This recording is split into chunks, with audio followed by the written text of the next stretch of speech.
ल है साथीभाइहरू, यो चाहिँ हाम्रो गाउँठाउँमा पाइने धान हो। अटे भटङ्गे, छोटे धान, लामो धान के भन्छ होइन, सबै यहीँ छ। हेर्न सक्नुहुन्छ, खेत यस्तो देखिन्छ।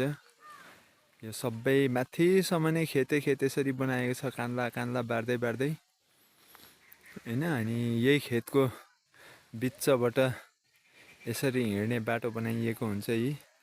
यो बिचबाट हिँड्ने। अब यहाँदेखि उँधोको खेत पनि म तपाईँहरूलाई देखाउनेछु। हेर्नुहोस्, यसरी यो पहेँलो जति देखिरहेछ सबै धान पाकेको। तर यसपालि चाहिँ अलिकति बर्सात बढी भएको कारणले गर्दाखेरि अहिलेसम्म धान पुरै काटिहाल्न ओर्न पाएको छैन मान्छेले। बर्सात चलिरहेकै छ, बर्खा रोकिने नाम नलिएको कारणले गर्दाखेरि अहिलेसम्म धान पुरा काटिएको छैन। यो पारीतिर अरू गाउँ हो। यता हामी बसेको ओखलढुङ्गा पर्छ भनेदेखि यो पारी रामेछाप, हाम्रो ओखलढुङ्गा यो पारीको पाखा देख्नुहुँदैछ। यो पाखा उतापट्टि 6 नम्बर वडा पर्छ।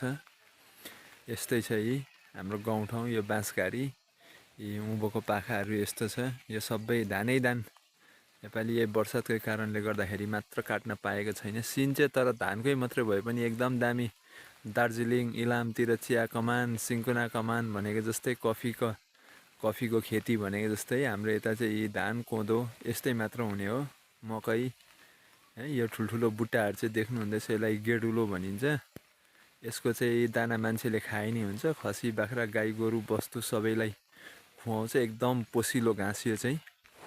यो र माथि डाँडामा देख्दै गरेको त्यो ठुलो रुख भएको चाहिँ मेरो घर त्यहीँनिर छ, त्यहीँ पर्छ, कुटी डाँडा भन्छ है। ल है त।